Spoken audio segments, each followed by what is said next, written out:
This is stupid.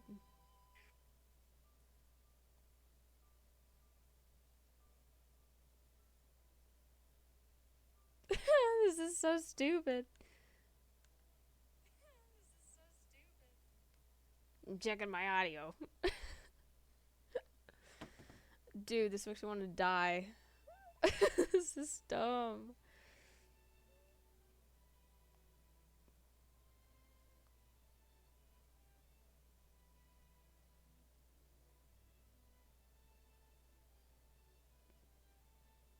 This is so stupid. Oh boy.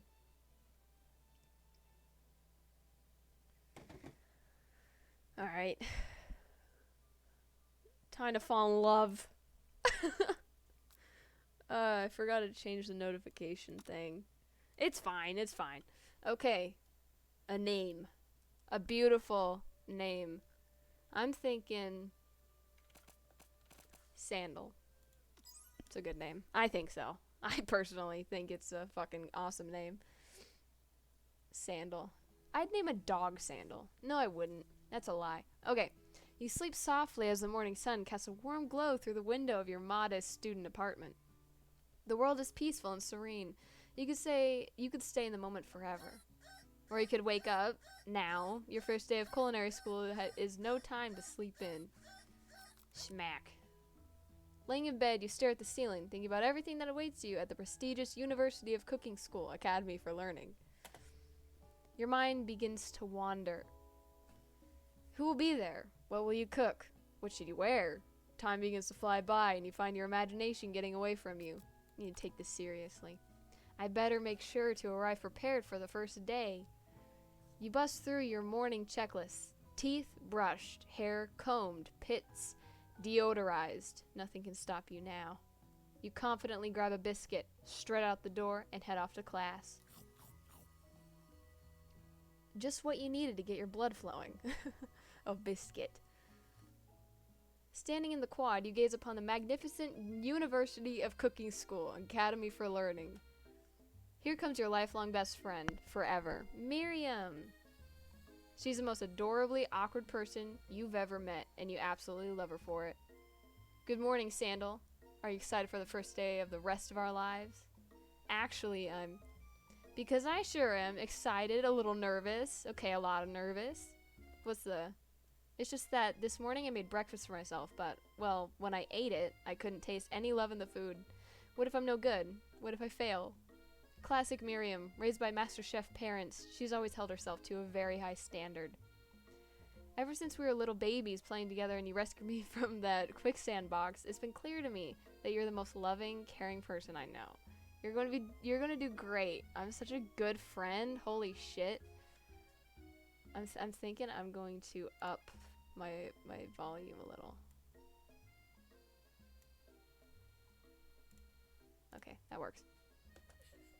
But with the University of Cooking School, oh my fucking Academy for Learning, famous 3-day only semesters, I'm afraid of being left behind and never catching up. A sweet girl, Miriam has always had a flair for the dramatic. This summer she got so nervous about her first kiss that she chipped a tooth practicing on a mannequin. Good for her, you know. Should you pep talk her or change the subject? I'm changing the fucking subject. It's hard to see Miriam like this, and frankly, quite exhausting. Rather than dwell on her anxiety, you try to change the subject to something more interesting. All summer you've been hearing rumors about a dreamy, and I can't say this word, and I just stutter, and enigmatic, okay. Mystery student who is enrolled at this school. Yeah, it's a little worrisome, but you'll be fine. Now what about this mystery student we read about on the school message board? Any new deets? Oh, get this. I heard his name is Harland. He's no ordinary student. They say he has powers. He's had them ever since he was born, from an egg. An egg? Like a chicken? Don't be ridiculous. That thing about having powers, it would line up with some of the other rumors I've heard. Like, I heard he once fought a bear with just a smile? You will sigh thinking about a student so handsome that the laws of physics don't dare apply to him. Dreamy. Before you can get another word out, you're rudely interrupted when someone smacks your books and custom engraved measuring spoons out of your hands and onto the ground. What a bitch. Hey, it's Ashley. I already know. That's some Ashley spelling right there. Your arch rival. She's totally evil, but you can't help but be filled with jealousy. She can get anything she wants and she knows it. Hello, Ashley. Oh, I didn't see you there, chicken shins. You leave sandal shins alone. They are perfectly normal shins. Ugh, you can't stand Ashley. Even her name is annoying. You know for a fact that is actually Ashley, but she's had to add extra letters to make herself feel better than everybody. If anyone here knows what perfect shins look like, it's us. We're not going to let you or your really weird insults get to us. Across the quad, you see Ashley's best friend, Van Van, the man-man, has stopped to look at his own reflection in the mirror. His pants are so tight you can see him casually working out his glutes while he styles his hair. No lie, they're rockin' glutes. Ahem, Van Van. You ring? That doesn't even rhyme. I don't like it. You've never been sure what their arrangement is, but as long as you've known them, Ashley and Van Van have been just as close as you and Miriam, but substantially more devious. I can't believe that University of Cooking School Academy for Learning would ever allow people like you to attend as students.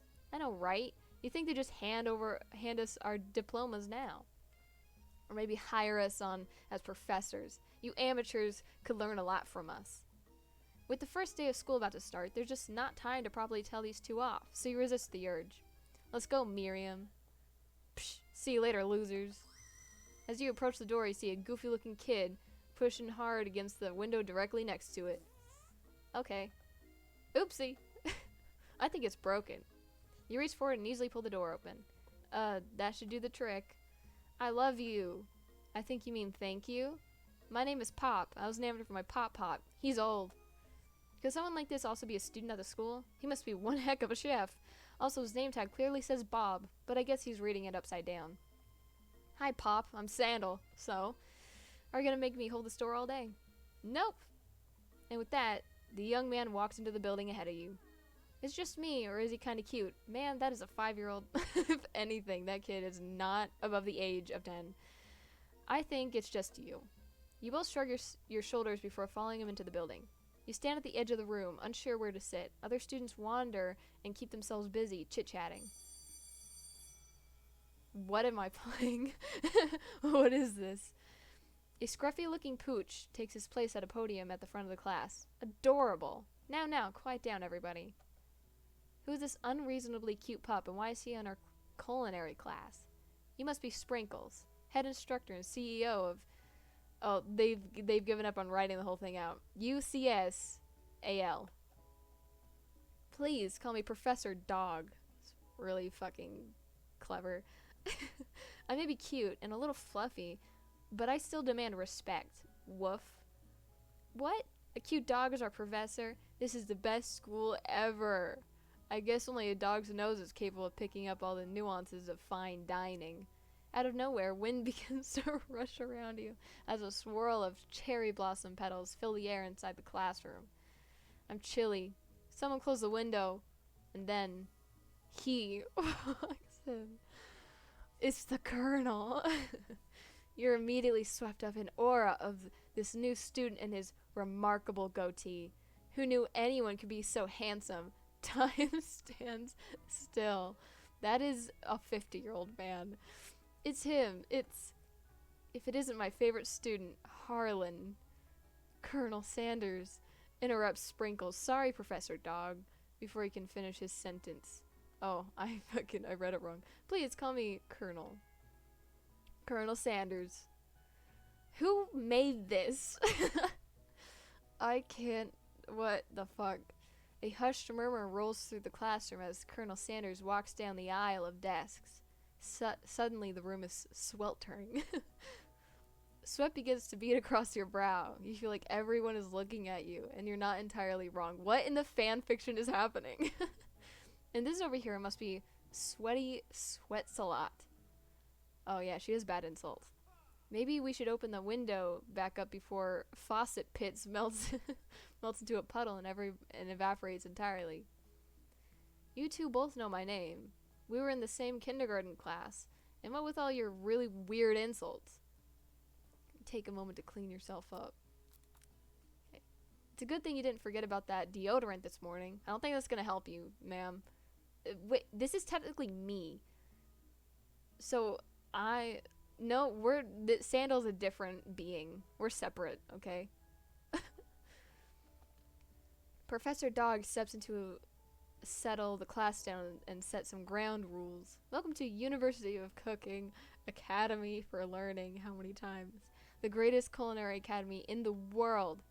The birthplace of culinary legends past, present, and future. Many challenges await you. There will be tears. There will be blood. There might even be a really adorable tiny food. And when this is all said and done, there will be a battle. You will lift your sporks and compete in the broom cooking arena. Just then, another student enters the classroom and interrupts the professor's rousing speech. Bertolt? AOT reference, okay. I'm a nerd, okay. Whatever, it's fine. Hi guys, sorry I'm late. I hope everyone had a good summer. I really miss quiet. Late to class is bad enough, but interrupting my monologue?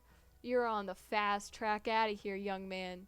And you sure you're even in the right place? Are you sure? Okay, I can't read. Don't you recognize me? This is my 3rd year at this school, with you as my teacher. Is that Chandler Bing at the back? It's not Chandler Bing, but, you know, it kind of looks like him. Everyone stares at him blankly. Does no one remember me? You're expelled if you utter one more word before I finish. Let there be a lesson to you students that tardiness is unacceptable. Damn, dog. It's a bad joke. Even Clank made it here on time, rolling halfway across town on his tiny wheels. You turn to see the student Sprinkles is referencing, who appears to be some sort of industrial kitchen appliance. Karen? Damn. You really let yourself go. The class bursts into laughter. Oh, Clank, you rascal. Sprinkles walks into the classroom as everyone stands in silent obedience. When he gets to you, he lifts his nose into the air and takes a deep sniff. Your diet is lacking. Okay, you're not my doctor. Don't fucking talk to Sandals. This isn't about me. Based on what I'm picking up here, you definitely need a multivitamin. I can read. I promise. You should be taking care about it. I can't fucking read. Taking better care of yourself. Oh boy. You've never had a talking dog as a teacher before, but Sprinkles' reputation for being smart but tough is well known. You decide to try and butter him up by giving him a treat from your pocket, but what kind? You reach beneath your apron and return with a chicken snack. Oh, I pressed the space bar too early. His favorite. Well, I think there might be some competition for a new star student. The furry professor immediately devours the snack, leaving your hands slick with a coating of warm doggy drool. What was the point in adding that? There's no point in adding it. You see the other students eyeing you jealously, but pay no mind to them. If they wanted to succeed in life, they should have learned the importance of carrying a range of dog treat flavors on them at all times. Settle down, young chefs. Take your seats and prepare to have your minds open to the amazing possibilities of culinary creation. As everyone rushes to claim their favorite seats, you're left standing at the front of the room. Only 2 options remain. Man, you keep putting yourself in these fucking situations. Just go find a seat. Hey, Sandal, there's still a seat here. It seems that no one has claimed the seat next to me if you're interested. Dude, this is wrong. I mean... It's Colonel Sanders. You move to take your seat by Colonel Sanders. It appears he brought no books, pens, or pencils. However, his perfect upright posture shows off a seriousness that makes you confident in his desire to learn. Thanks for offering me the seat. I've only had 2 rules. Do all you can and do it the best you can. It's the only way you ever get that feeling of accomplishing something. That's so inspiring. A little off topic if you ask me. Okay. As soon as you've settled into your seat, the professor makes an announcement. Think fast. It's time for a pop quiz. I'm new here. Sandal is new here. Yay, a quiz about me. I hate that kid already. This incredibly important and surprisingly short quiz will tell me if you are ready for life at culinary school. I don't know shit about cooking. Do I have to actually answer it? Keep your knives sharp and your focus sharper. Here comes question number 1. If train A is traveling to point B and train B is traveling to point A, how important is it to wash your hands before cooking? Extremely. Looking at you, Pop. That's right. Forest is... Wow, words are gone. Forest is to tree as chicken is to feather. That's right.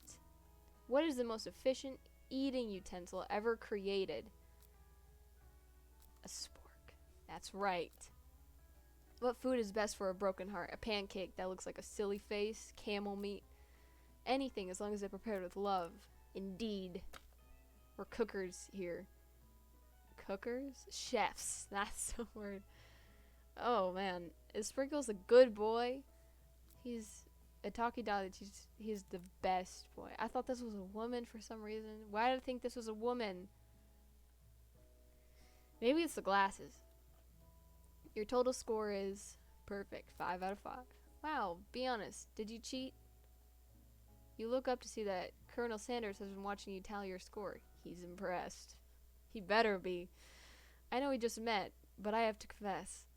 I think you have a beautiful brain. Thanks, I think. Hot diggity sandal.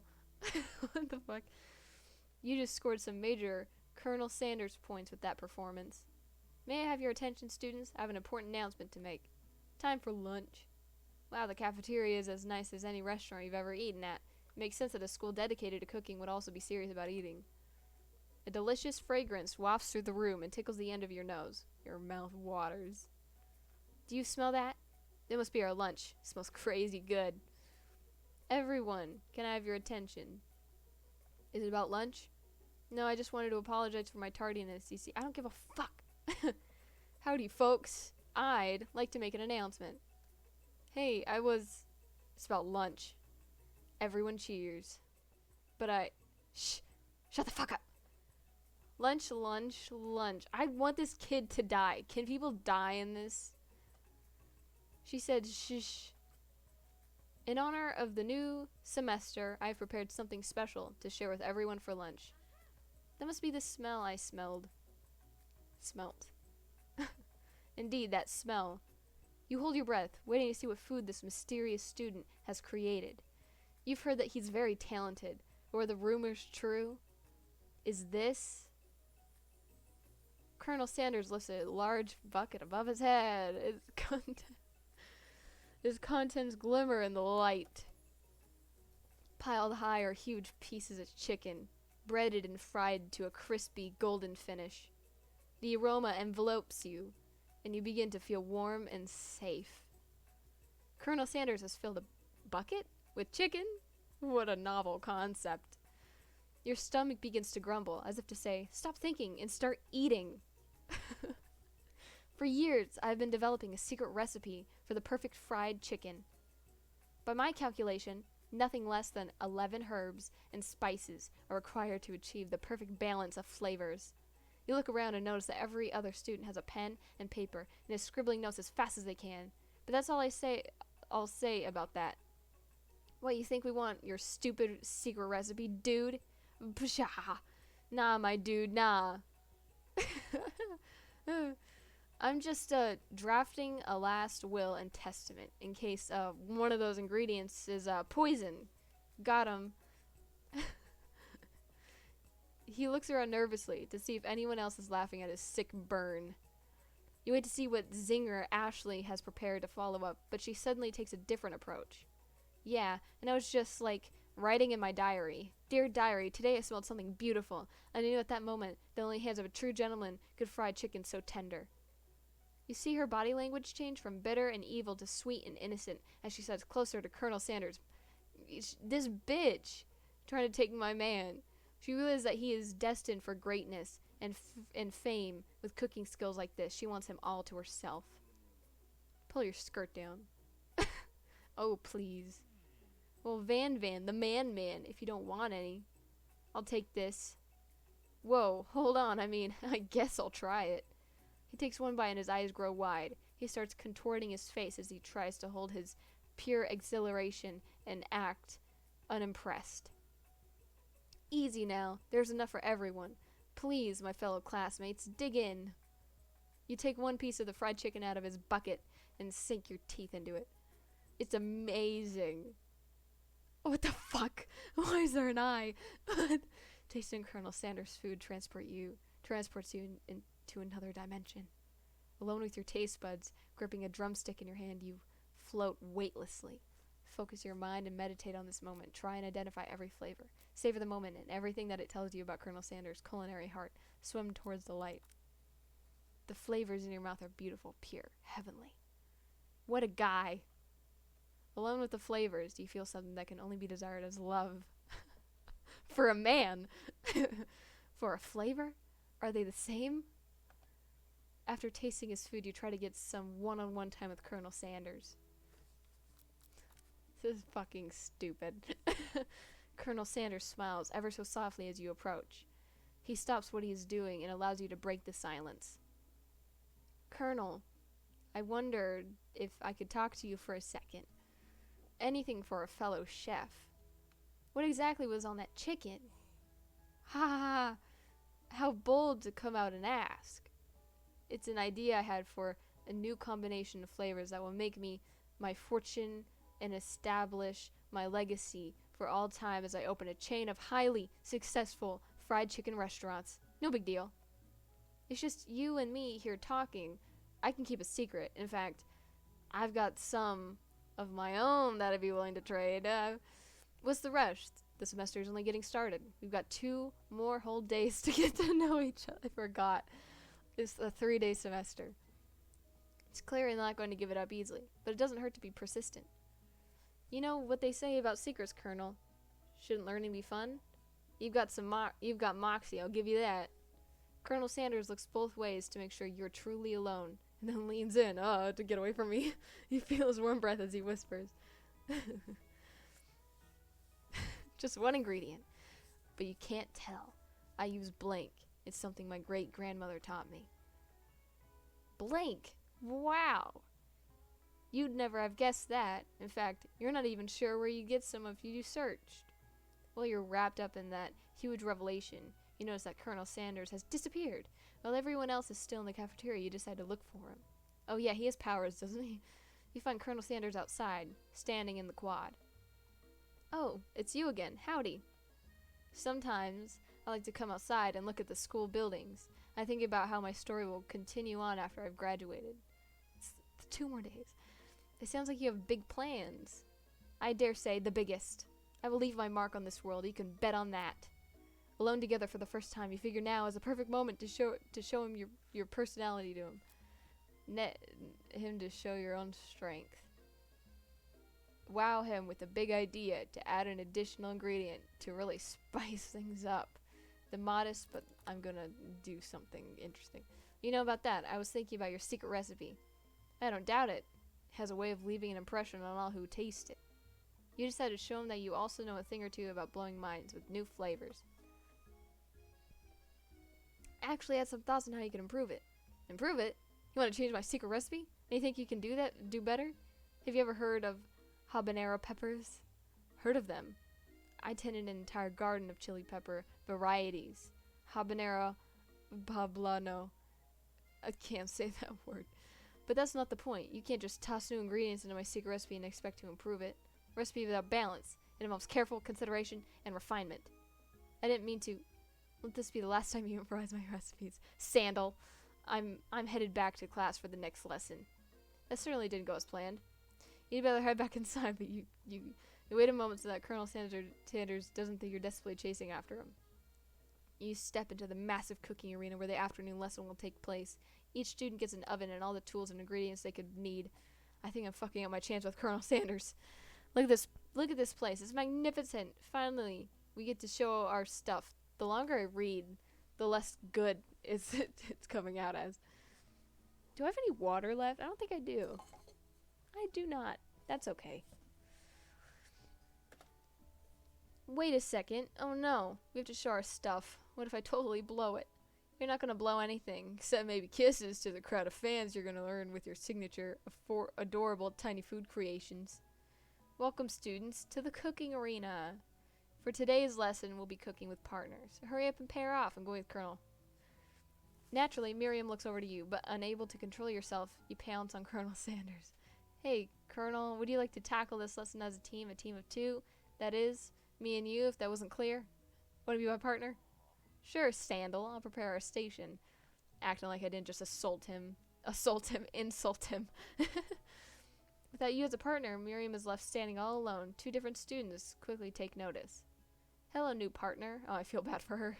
Robot and the 5-year-old. Beep, boop. Oh my, 2 potential partners. I'm so sorry, gentlemen, but I don't know who to choose. It looks like you'll have to pick for her. Is she? Oh boy.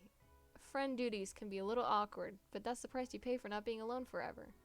Who do you want to ask to be Miriam's partner? The fucking robot. I'm not gonna give her Pop. Sorry, Pop, but I think Miriam would be partnering with Clank today. It's okay, I already ate. It's not entirely clear if Papa needed to deal with the point of school even is at this juncture. Clank is clearly excited to have some attention. He eats up and begins to roll back and forth. Warp, warp, warp. Hold on there, fella. We don't even know the assignment yet. Technically, Clank might not have a face, but there's something charming and earnest about him. Does Miriam get with Clank? No. Actually, that's better than Pop. Tissue, I hardly know you. Oh, hi, Blue Skylar. Yeah, it's been a while. I took a very long break.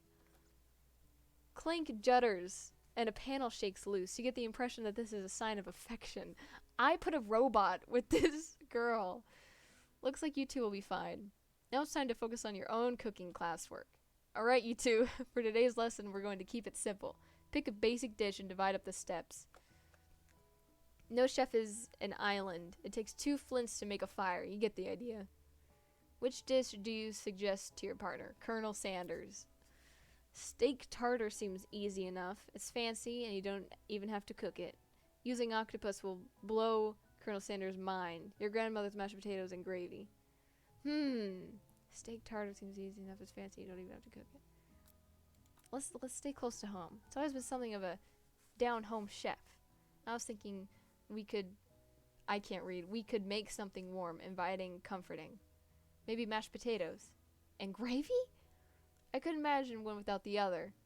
Colonel Sanders casts a coy look at you, causing your whole face to go beet red. Embarrassed, you quickly turn away. I'll go get the potatoes. No, please, let me. Picking perfect produce is a passion of mine. Looks like things are getting pretty fresh around here. Does someone have a crush on Colonel Sanders? What the fuck is happening? We're just cooking partners. Mind your own business. Sanders' heart is my business. And you'd better keep your fingers off my man. Did someone call for me? Not Van Van. I'm good. What about you, Blue Skylar? Ugh, no, geez, Van Van. While I'm over here crushing Sandal's dreams, you're supposed to be taking care of our classwork. That was the deal, remember? Colonel Sanders returns, arms full of peeled potatoes. God, the music is loud. He tosses them into boiling water and turns his attention to you and your old friends. Oh, howdy there, Ashley, Van Van. Are you working in a quartet instead of a duet now? Actually, no. It looks like Sandal was struggling, so we offered to give them a hand. You know how it is. These young amateur chefs need a lot of mentoring. Can this music stop? It's so loud. I was going to say, Colonel Sanders, maybe I could also teach you a thing or 2 about fancy food. Maybe one day you might be able to get up to my level. Haha, doubt it. Oh yeah, mine is too. I'm about to graduate from my senior year. Don't be rude, Van Van. Personally, I have no doubts whatsoever about Colonel Sanders' ability to concoct creations worthy of admiration. After all, your fried chicken was quite spectacular. But Colonel, if you ask me, I might make a better partner for you than this thing that has positioned itself at our station. Your station. Don't you feel deep down that we cast complementary shadows? We fit together like a thigh and a drumstick. Just makes sense. What is this music? Nothing about this makes any sense, but one thing is clear. She's coming for Colonel if you don't watch out. Okay, thank God it's over. Okay, it's not over. Ashley is really going at you hard. You need to ask for some backup here before things get ugly. Turn to a hunk of hunks in your time of need. Turn to Miriam. Colonel, woo! I'm here to learn and to express myself via my cuisine, not bicker about prima donnas. Prima donna girl. Okay. Partners were chosen at the beginning of class. So let's all respect the format, okay? You turn to Colonel Sanders to confirm that you're on the same page. I choose Colonel Sanders and Colonel Sanders choose me. Isn't that right? A businessman respects all fair agreements, from contracts to handshakes. I took on Sandals, my partner, for this activity, and I stand by it. Based on your team's behavior, I say you're perfect for each other. Neither of you has Sandals' natural talent or their loyalty.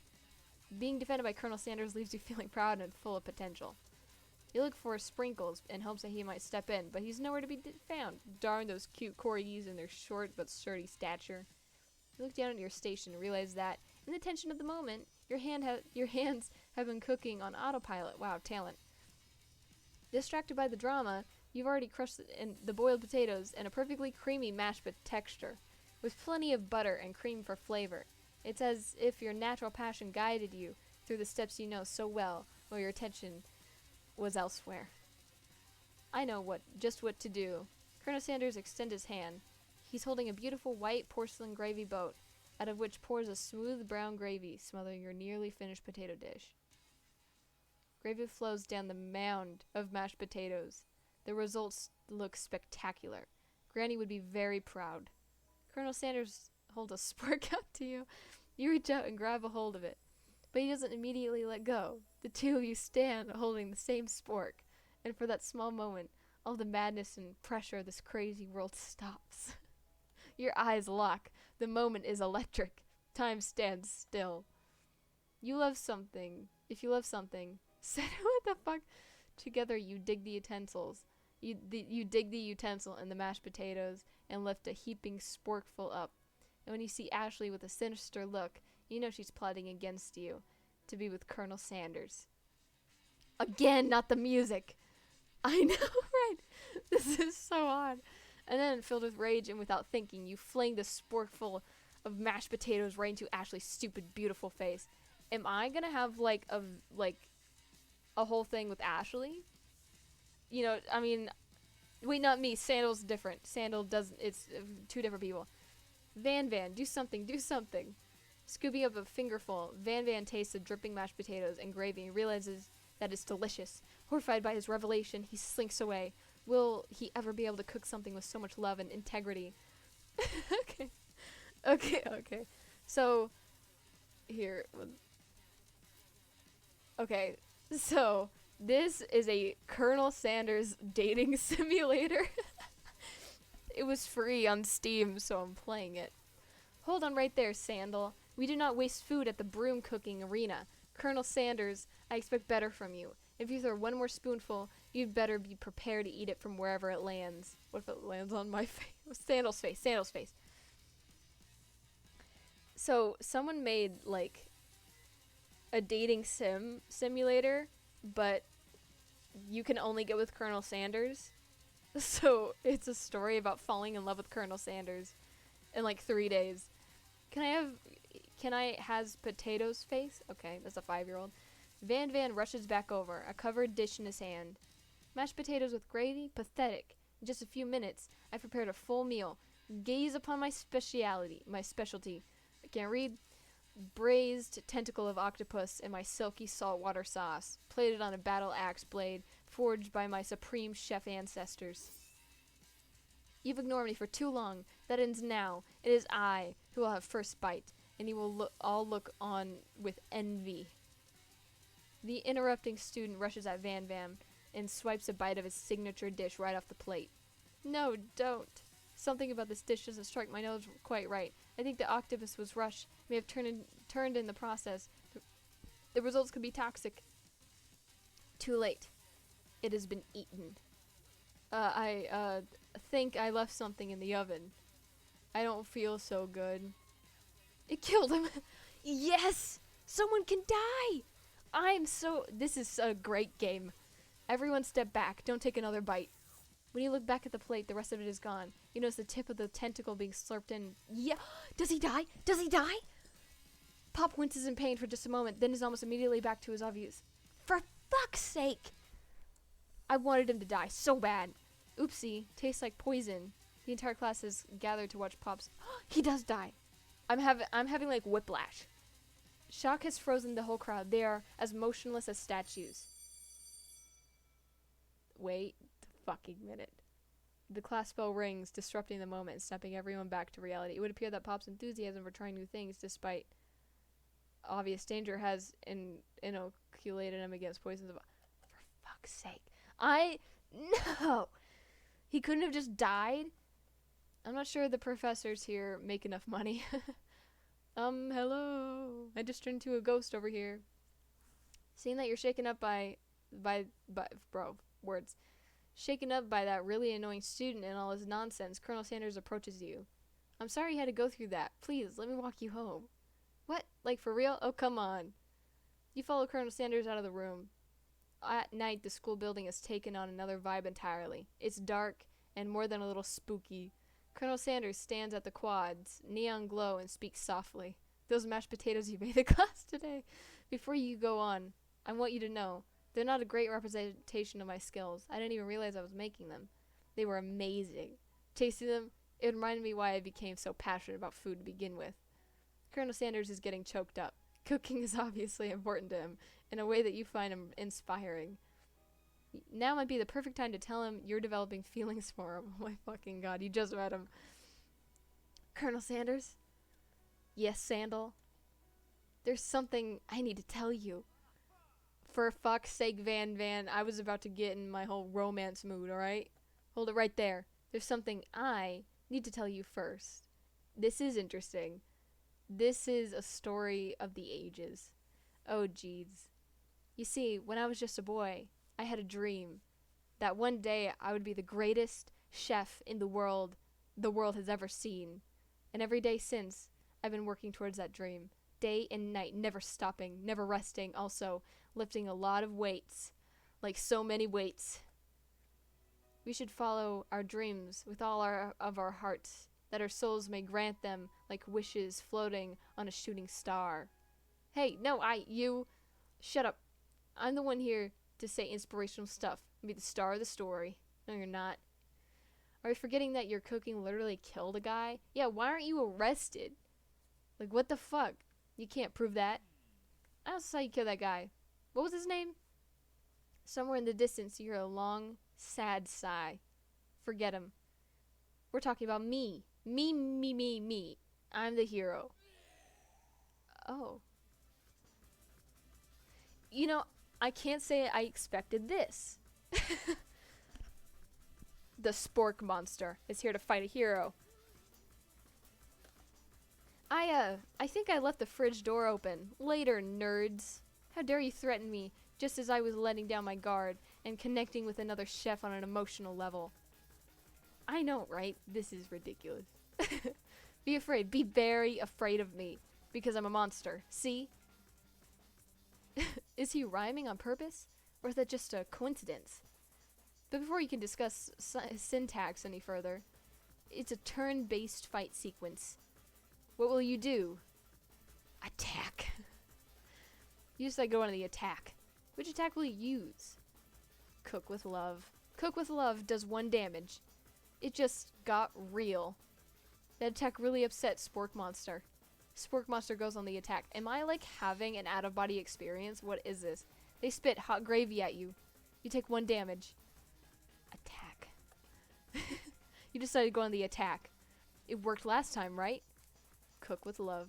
Cook with love does 1 damage. Spork Monster won't forget this. Spork Monster is really feeling threatened by your attack. Spork Monster focuses their mashed mind and draws an energy from Other Earth itself. They grow larger and more intimidating. How you respond. I will defend. You decide to defend. Which defense will you use? I can't read that word. This is funny. This is an awesome game. You hold your head between your hands and mutter, "This is not happening. This is not happening." Spork Monster is not a quitter. Buffed up and ready to rumble, they go on the attack once again.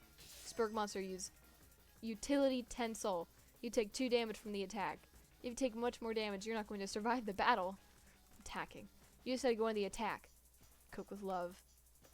Coke with Love does 1 damage. Spork Monster is oozing cheese and sauce from the lawn and the quad. I wonder who's going to have to clean that up. Feeling vulnerable, Spork Monster prepares for its ultimate attack. Rounded Edge. Vile villain, your reign of terror stops here. Okay, Gandalf. Colonel Sanders summons the energy of 1,000 chickens. Pot Pie Power Pinch. Pot Pie Power Pinch does 10 damage. Spork Monster is defeated. You saved me. An injured Spork Monster spews steam into the night. Forget mercy, finish him. No student will ever walk in the quad in fear again. This monster messed with the wrong chef. You ready your final attack? You'll never survive my student debt loan destruction. Does 10 damage. Spork Monster is completely vaporized. Colonel Sanders would look in awe. You continue to surprise me, Sandal. The defeated monster left behind a special item. It appears, at first, to be a cookbook, but upon closer inspection, it's so much more. It's a book of magic spells with a golden chicken on the cover. Oh, wow. You open the cover to find a library card tucked inside. The last name to have signed it is Borko. Borko. That name sounds strangely familiar. Your blood is pumping as you stand in the quiet of the night, holding the mysterious book in your hands.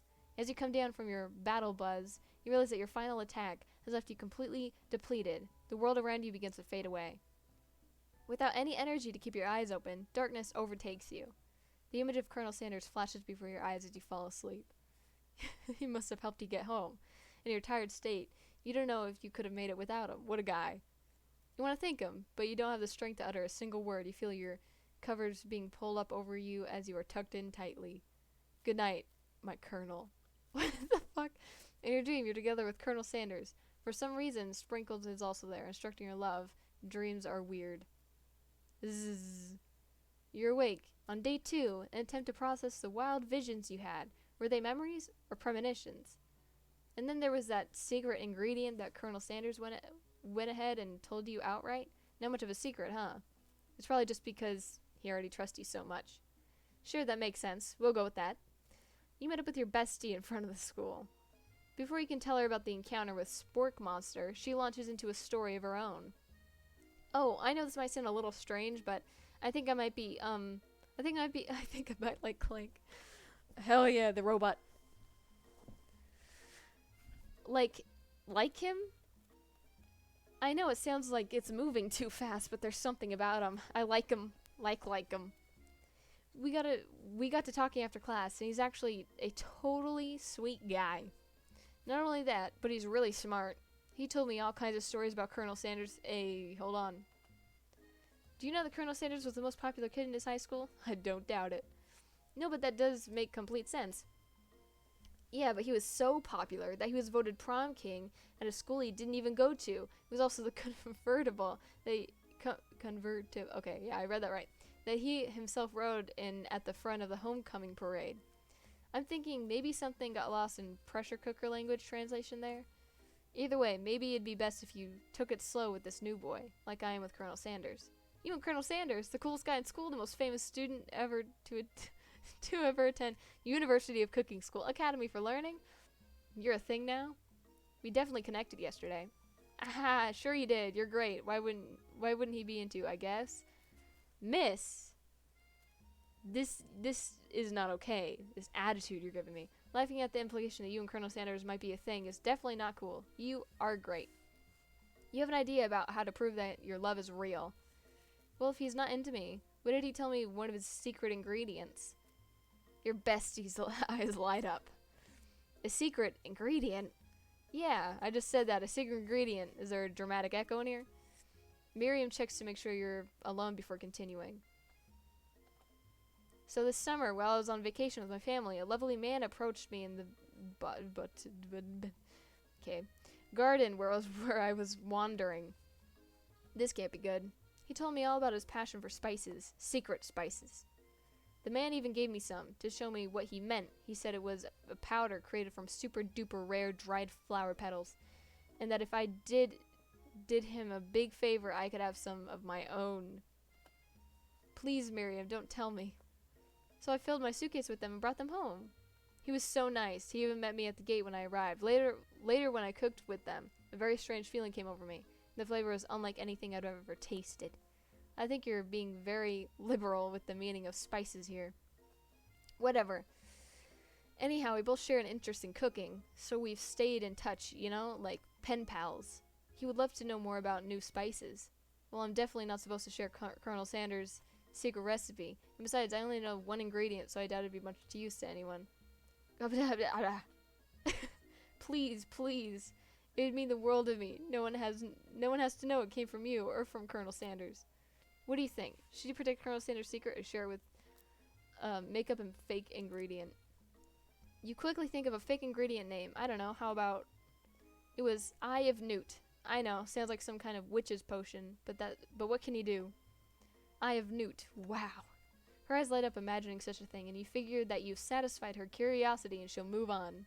However, she immediately turns around and does some thumb typing on her phone that you can't quite see. That's probably not good. Before you can ask her to confirm that she was definitely not texting secrets about other people, you're interrupted. I need water. A wind rushes in. Cherry blossom petals fill the air. It's Colonel Sanders. He's arriving at school on a horse. Stand back and run to him. I'm running to him. You decide the best way to show Miriam how serious you and Colonel Sanders are would be to run to him. I'm gonna get ran over by the horse. Surely he'll sweep you up onto the back of his stallion and you'll ride away together. That'll show her good. Oh, Colonel! My Colonel! However, your sudden movement surprised the horse and it rears up, kicking. I knew it! The force of the blow completely knocks you out cold. In the darkness, you see a vision. Sandal, I'm here to deliver you a message. Not this guy. It's important that you remember this exactly as I say it. If you forget, the world could end. So you know it's serious. I have been trapped in a realm beyond, but a great prophecy relies on my return. Only you can save me. All you need to do is repeat my name 3 times. Oh, right, we don't know his name. But before he can continue, you suddenly awake. Ah, jeez. You awake to find Colonel Sanders tending to you. He roused you back to life with a satchel of secret spices. Or is that just his natural seasoned musk? The fuck?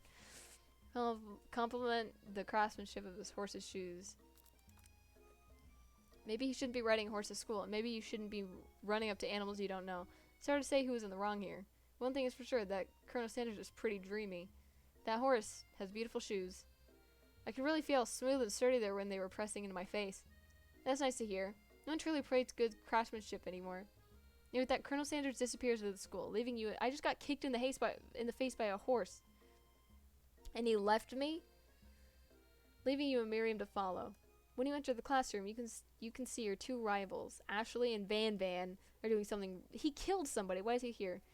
Are doing something bad. By the way they're hiding, you know it must be really bad. Like counterfeiting recipes bad. Is Miriam like helping them? I could lose my memories. Experimenting with restricted ingredients bad. Summoning a demon. I'm thinking Miriam texted Ashley about the secret ingredient.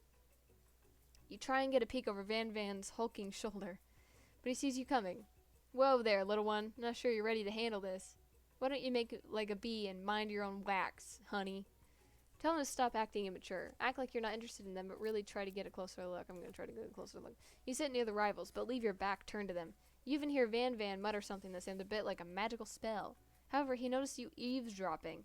You try to cover up your tracks and improvise with an excuse. Ahem. It's time for class, and you're distracting the rest of us who want to learn. Now you've upset them. Oh, and you're the Emperor of Cooking, are you? You make the rules? I'm not sure you'd know a good meal if it ate you. Being the best chef in the world takes more than just culinary skills. It takes creativity. It takes pancake. And it doesn't hurt to use a little evil. You finally get a look at what it was they were hiding, and you instantly recognize it. It's a book, just like the one you found after your encounter with the Spork monster. That's the same book that I found last night in the quad. Ashley immediately elbows Van Van, who hides the book behind his back. I don't know what you're talking about. That book is a family heirloom, and its contents are secret. You notice that they haven't. She definitely is. We're gonna fight. You notice that they haven't just been studying the book. They've got Pop pinned to the wall, and they're tossing potato skins at him as he tries to catch them in his mouth. We're playing, ha ha ha. If you freaking dig any further, you're interrupted by the arrival of more students. It's almost time for class. Beep, beep. Clank must be running late. He's in such a hurry that he rolls right over Van Van's meaty foot. Good. Karma. Hey, watch it, you bucket of bolts. You watch how you talk to him. He didn't do anything. Womp. Who do you think you are talking to? I've never heard such language. Not even from a sand mixer. Womp. No, your mother was a sand mixer. Van Van jumps to attack Clank, but Clank shocks Van Van, sending him flying across the room. Protect me, Colonel Sanders. These crazed men are about to come to blows. I think it must be over for me. Over me. I can't read. But I'm not interested in either of them. God, she has crazy eyes. Ashley's tone has completely changed in an instant. She bats her eyelashes at Colonel Sanders. Surely he must know this is a ruse, right? Gentlemen, get a hold of yourselves. Save it for the arena, at least. Or don't. Honestly, what do I care? I've got a lofty career aspirations to focus on. Maybe I can help you with your business plan. Just then, Sprinkles arrives to signal the true start of the class day. He's panting, which doesn't seem that abnormal. He's a professor, but he's also a dog. Students, please take your seats. I apologize for my late arrival. I spent the morning chasing a car all around town, and my tiny legs are very, very tired. But I'm here now, and I hope you're ready to learn. Rub his furry dog belly. He loves it. Sprinkles stops in his tracks and sniffs the air around you. Something has him in a trance. This is scent left on you from Colonel Sanders. Sprinkles jumps on you and licks your face. Oh, man, you're my teacher. Down, boy, down. Off hoppin'. Okay. That command shouted by Colonel Sanders has snapped Sprinkles out of his trance. I wonder what's up with that. Sorry, I got a little carried away. I think Sprinkles is attracted to the Colonel. I'm gonna be honest. After he catches his breath, Sprinkles regains control of the classroom. Without further ado, we'll review the global history of my favorite fowl, the chicken. I want to pay attention to the lesson. Truly, you do. Which is why in 1776, at the signing of the Declaration of Independence, it was a chicken who first signed their name. But you can't help but daydream about Colonel Sanders, and you miss most of the important parts. When you come to, Sprinkles is holding a tray of food in front of you. Well, Sandal. Naturally, this appears to you to be a sample platter. Which item do you want to sample? Dog biscuit, a shimmering pepper, a glass of water, shimmering pepper.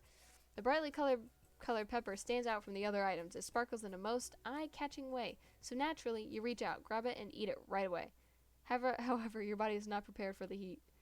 The pepper has triggered an intense... I'm just like, something's wrong with this, with Sandal's, like, mental health, I think. Like, this is not normal. The pepper has triggered an intense spice hallucination. It feels like forever as you trip through the universe. My friend, this guy again. I'm here to give you an important message. You must avenge my death and fulfill it. I will avenge your death. Van Van should die and fulfill your destiny. All you must do is cough, cough. I was saying, to fulfill your destiny, all you must do is... Sorry, I think I still got some spice stuck in my throat. It's fine, I'll work through. Cough. To fulfill. Cough. The prophecy. Cough, cough. You must. You feel yourself begin to regain consciousness. Me? Am I talking too fast and it sounds like I'm out of breath? You come to and find everyone is staring at you. That pepper was the last of its kind on Earth, and now it's gone forever. You think to yourself, geez, I should pay better attention. We all make mistakes. I'm sure he'll forgive you someday. Come on, it's time for lunch. Before anyone can relax, the cafeteria lights dim, and your rivals enter to make a dramatic announcement. Today's lunch will be prepared via timed competitive cook-off. The level of theatrics with these two is off the charts. Demand that they stop wasting everyone's time. Step up and tell them, you're on. You're on. A bunch of lunchtime competition, eh? Count me in. If I have to wipe the tables with you fools before I set my lunch down on it, then so be it. I'm not the fool. You're the fool. Good one, Van. I like your grumption sandal. That came out so, like, aggressive. I'll be watching your performance. Just as things reach... The lunchroom looks nice. For real. I've never seen a lunchroom look so nice. Just as things reach a boiling point, Sprinkles steps in. Surely he'll put a stop to this madness. Now, students, please settle down. This is a lunchroom, not a sportsing court. Finally, a little sense. You breathe a sigh of relief. At least, not until we turn the timer. Then a huge light blasts you in the face, flashing the words, timer ready. That's what I'm talking about. Roo! Bark. I stand corrected. The hard way builds solidly a foundation of confidence that cannot be swept away. And that's an original quote by me, in case anyone was wondering. I hope its message lifts you to victory. Like a diamond, I was formed under pressure, and now is my chance to shine. Okay. I will defeat you myself. You had his chicken and you made mashed potatoes and gravy on day 1, and you're feeling like you can really impress him again here. It's time to boil some water for the potatoes. Think fast. As the timer runs down, you'll be forced to pick randomly. This is getting epic. What? Oh, fuck. Wait, just boil that. I did click one. That's right, but how would you have ever gotten this in the school without knowing that? Winner gets to rub my furry belly.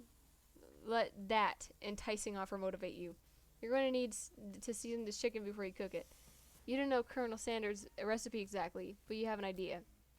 How many herbs and spices did he say use? 11. I remember. That's right. You might not know all the ingredients yet, but at least you've headed into the right direction. Tail wagging intensifies. Now that you've got some basic steps going, it's time to elevate your craft. What state of mind offers the most flavor? Gratitude. That's right, you must never take this opportunity for granted if you hope to succeed. Your classmates are rooting for you, but Ashley is simply stronger and faster than you. You'd better pick up the pace if you want to survive, okay? When you were a child, your father told you to never forget where you came from. Every day, you meditate on his advice and draw energy from that place. Now would be a great time to understand. So where does it come from? Deep in the Pacific. It smelled it. Fuck, I don't. This is your shot, and you're not going to miss it. Bark. It's not a bark. It's a howl. You try to shut out the noise of the arena and focus on your cooking. What is the sound of success? Silent, sizzling. Fuck! I messed up. Don't let me get the spray bottle. Next question. You notice Colonel Sanders out of the corner of your eye. I believe in you, Sandal. He's actually cheering you on, which would be awesome, except knowing he's watching you makes you totally forget what you were doing. Now all you can think about it, for fuck's sake. How many spoonfuls of gravy would it take to... Fuck. I just picked one, it was going so fast! You are stranded in a desert island with only one desert cookbook. Which one do you take? Probably, honestly. What a hunk. No. I know, right? You know what? Shouldn't you be focused on the challenge? You're falling behind. Sorry, I forgot the question. I'm sorry. Go so quick. You're really struggling to keep up. The next station over, Ashley has already begun planning elements of her dish. It's colorful and complex. To make up time, you toss her biscuit through dough into a sand mixture. As you do, the crowd gasps. Yikes. Okay. I know you love nothing more than seeing a fellow appliance utilized in a kitchen battle, but sometimes that means sacrificing the personal touch. You might not have any hands, but Sandal does, and a good chef needs to be touching the dough to know when it's properly mixed. There's an easy way, and a hard way. You don't get far by going the easy way. When you hear everyone talking, you realize how serious your error was. You immediately shove your hand into the mixer and rescue your dough before it's overmixed. Sandal, no! But you're not fast enough, your hand gets stuck. No! It's all going so wrong!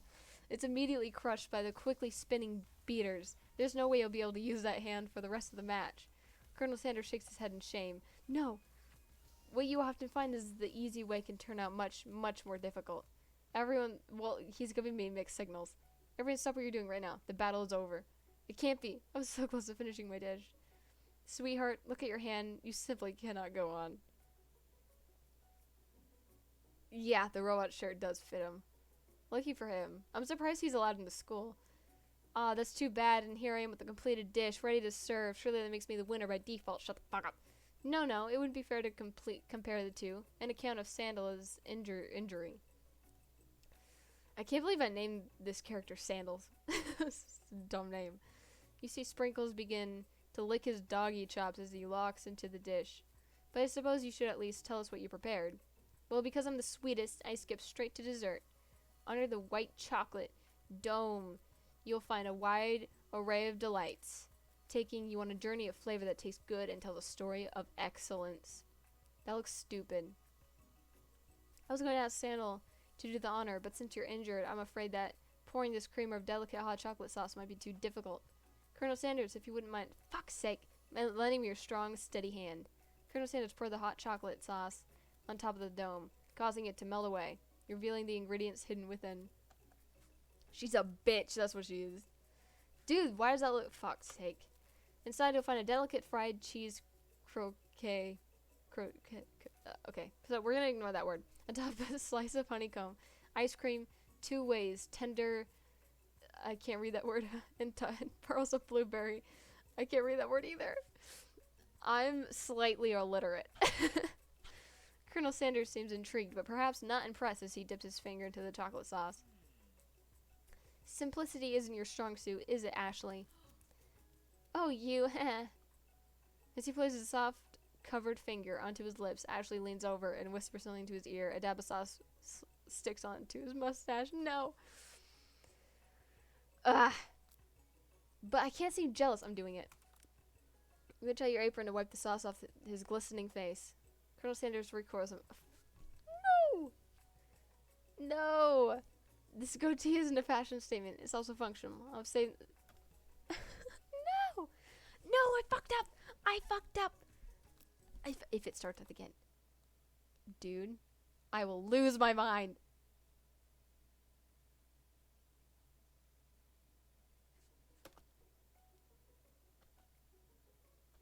Okay. I can try again. I'm trying again. Should I do this? No, I'm doing this. I'm gonna pick the right answers. A bit of lunchtime competition, eh? Count me in, blah blah blah.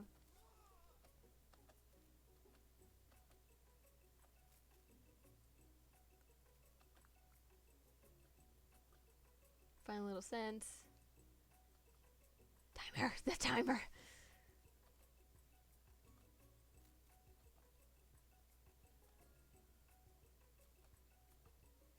Time was for the pressure. Ah, shut up.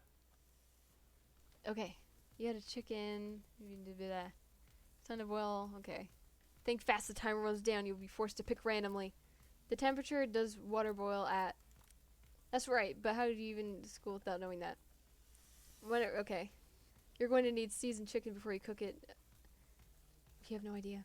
It's 11? It's 11. I know that. Okay. You got some basic state of mind, most flavor. Trust. Fuck. I'm stupid. I'm dumb. Okay, next question. Your classmates rooting for you. Okay, I still have a chance. Be a great time to harness the energy. So where does it come from? A small town with big dreams are born. That's right. Oh. Aroo. You try to shut down the noise of the arena. Focus on your cooking. What is the sound of success? Sizzling silence. That's right. Okay. When they taste your cooking, they'll be so taken. Okay. Awesome. I'm so good at this game. You notice Colonel Sanders out of the corner of your eye. I believe in you, Sandal. He fucking believes in me. Which would be awesome, except knowing he's watching you. Okay. You'll think you. Okay. How many spoonfuls of gravy would a traditional. Okay. Fuck. I didn't click it!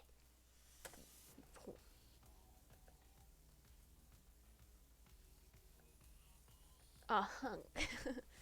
I know, right? Sorry. Shit! I picked the wrong one again! I'm sorry!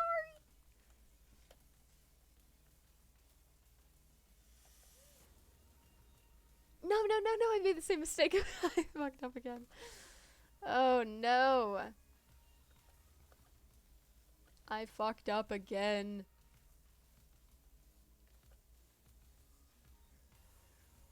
No.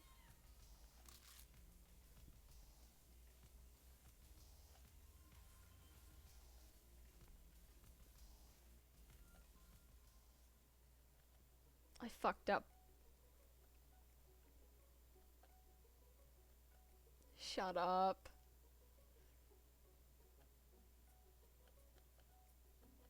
It's dumb, it's stupid. I'm upset.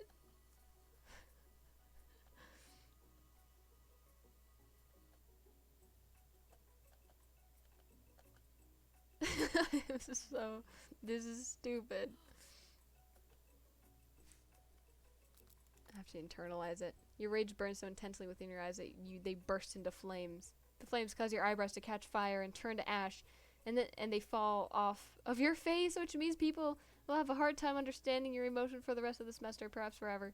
Embarrassed and ashamed by your poor performance, not to mention your crispy, fried brow, you run for the quad to be alone. The beautiful weather looks like an insult. Inside of you, a storm rages. It's Colonel Sanders. He's probably here to tell you that he and Ashley are in love and have decided to get married. And he won't even ask you to cater his wedding because you're a terrible chef and an awful person. Wow, this is so real. You try to hide from him, but he approaches you directly. I know you're hurting right now. Not just from the devastating loss, but from that run-in with the mixer and that small fire. We should get that checked out. I'm fine. Can you just leave me alone? I'm a loser. I'm not fit to fill your fryer. I'll never be a master chef. Failure is a part of life. Not just for you, but for all of us. Do you think I've never failed at anything before? Wow, he's so inspirational. He's so inspirational. That's exactly what I think. Well then again, I wasn't always the man you see before you. Enrolled in culinary school, incredibly handsome, successful, motivated. Well, handsome, sure. I was born that way. But I've walked other paths and arrived at dead ends. I was passionate about life, but it failed as an obstetrician. I was passionate about justice, but I failed as a lawyer. I was passionate about livestock, but even I failed as a mule handler. That one was especially humiliating. Mules could be so cruel. I lost my business partner to a gunfight. What the fuck? I didn't know.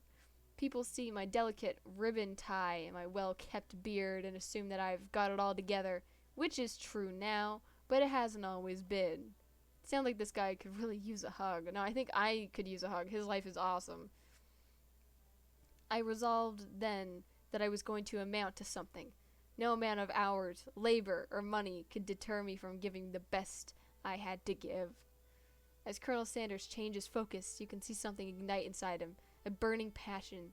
One has to remember that every failure can be a stepping stone to something better. My new dream is pure, it's honest, it's something that a humble man in a crisp white suit can be proud of.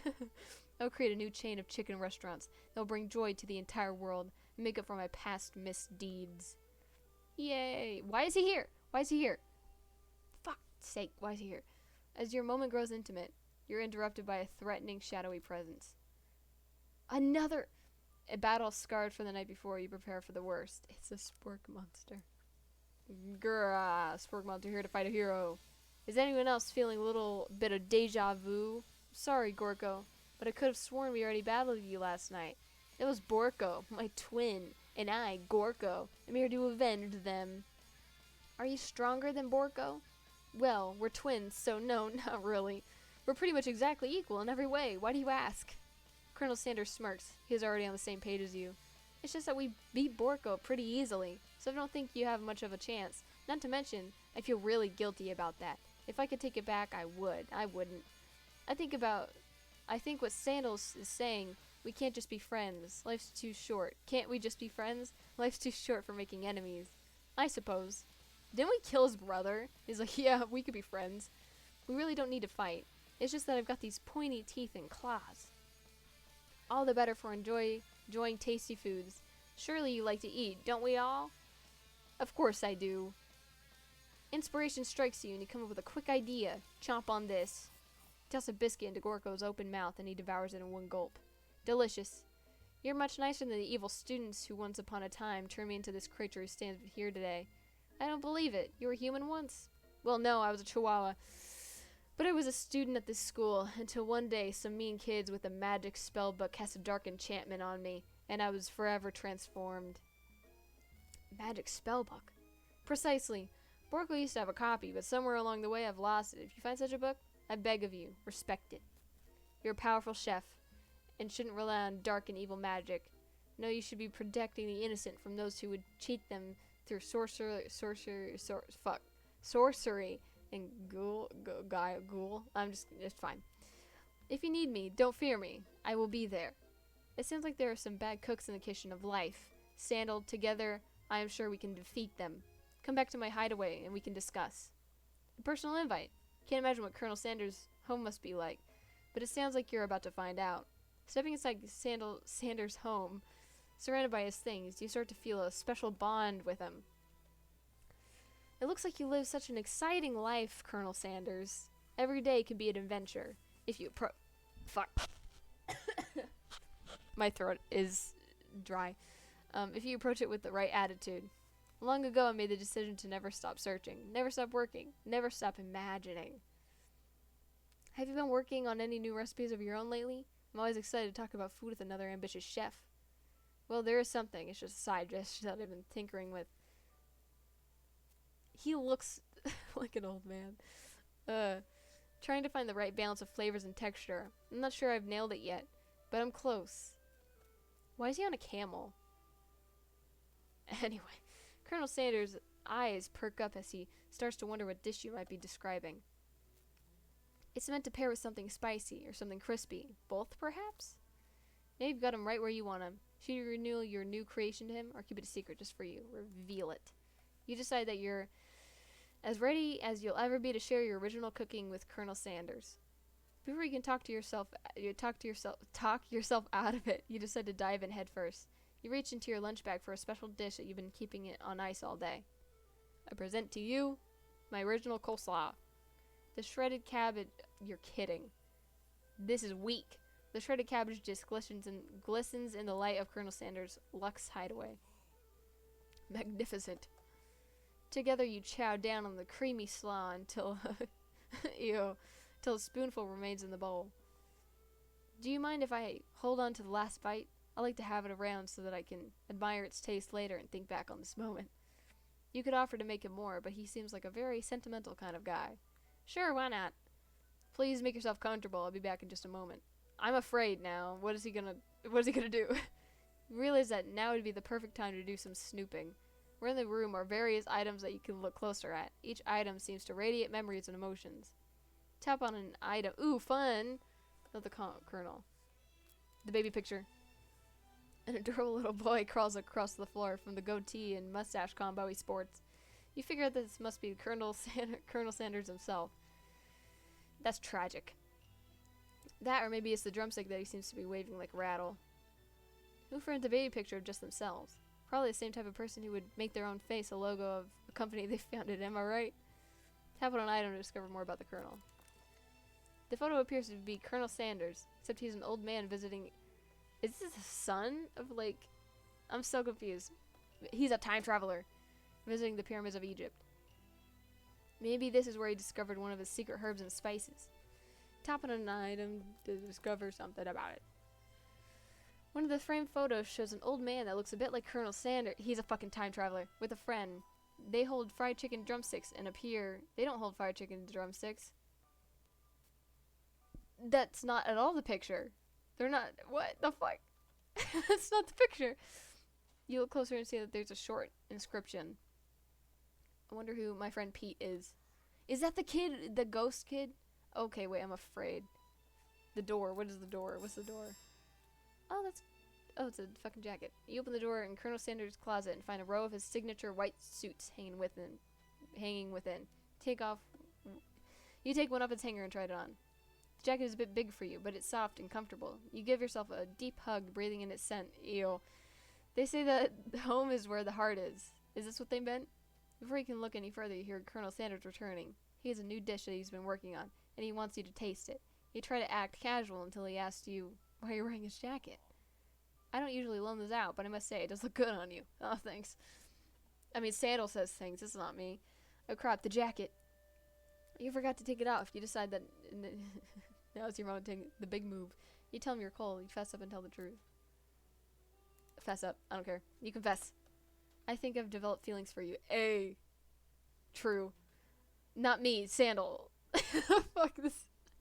I might be developing feelings for you too, but I'm concerned. I can't let anything get in the way of my dreams. Overwhelmed, you take off the jacket and run for the door. What the fuck? But the thought of leading Colonel in the midst of such an emotional breakthrough gives you pause. You stop yourself. Colonel? Yes, Sandal? I honestly think this might be the beginning of something wonderful. I think you're right. We should take things slow. You talk late into the night and drift off into a slumber. Dream sequence. Zzz. You wake to a beautiful morning in Colonel Sanders' hideaway. Do you make the right decision on how to respond to Colonel Sanders? Only time will truly tell. Today is a day that could change the rest of your life. Your thoughts are interrupted when Colonel Sanders emerges into the room. He's holding a gorgeously plated breakfast, and your mouth waters at the sight of it. Here's a simple breakfast I just whipped up. It's meticulous. You taste Colonel Sanders' food, and it takes you on a journey. When you return, he's waiting to ask you an important question. So what do you say that we're the perfect match? How presumptuous. My cuisine and your taste buds, that is. Oh, okay. Well, such confidence, such grace. Could he be the world's greatest gift to cookery? Flatter him. You know, I think we might make a great team. A single tear begins to pull at the corner of his eye as he gazes out the window. And with the right business partner, I know I can't fail. Business partner? Could he be talking about you? It's all happening so quickly. Overcome with emotion and confused by your feelings, you're on the verge of tears, unable to speak. The only answer you can find is to run out the door. Why do you want to run? Why does she want to run so bad? There's still one more day of school. After all, the University of Cooking School Academy for Learning waits for no one. You get home to find something very surprising. Your best friend is there waiting for you. I don't want to talk to her. I don't know why. Where have you been? Because I had one heck of a night. I've been desperate to talk to you about it, but I couldn't find you. I got worried that something had happened to you. It's okay, I was just... But now that it turns out you're fine, I can finally get you up to speed on the saga of Miriam. Sure, but you will not believe what happened to me after school yesterday. I wanted a date. I think I can believe that. Since I'd been partnered up with Clank, he asked me to go out with him. A fucking robot, wow. Of course I told him, you better keep your dials turned out to polite and respectful. I'm not that kind of girl. But he was just interested in spending some one-on-one time together and getting to know me. So I said, yeah, sure, I can get to know the little metallic guy. Long story short, he took me skydiving. That's one hell of a first date with his friends, but things quickly spiraled out of control. Did she just say skydiving? As if that's yeah, right. Typical first date to go on a talking pressure cooker. And now I'm not really sure where we stand. She cries every fucking day, I swear. You don't give Miriam time to tell her whole story. However, bottling up the details of your own night is just too much to bear. And I went on a date too, back to Colonel Sanders' house, where I spent the night with him. You what? You what? What the fuck? Nothing happened but the emotional connection. Wowzers.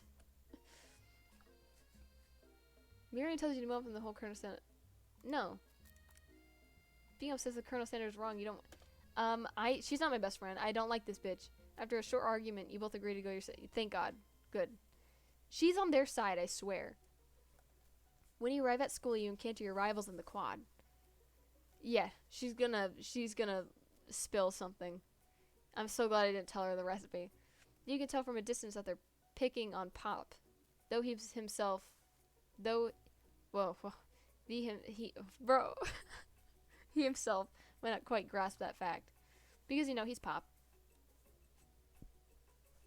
What the swirly? It sounds delicious. Oh, it's great. I'll order you one right now. I'll have my swirly with sprinkles, please. Heh, sprinkles is a dog and a treat.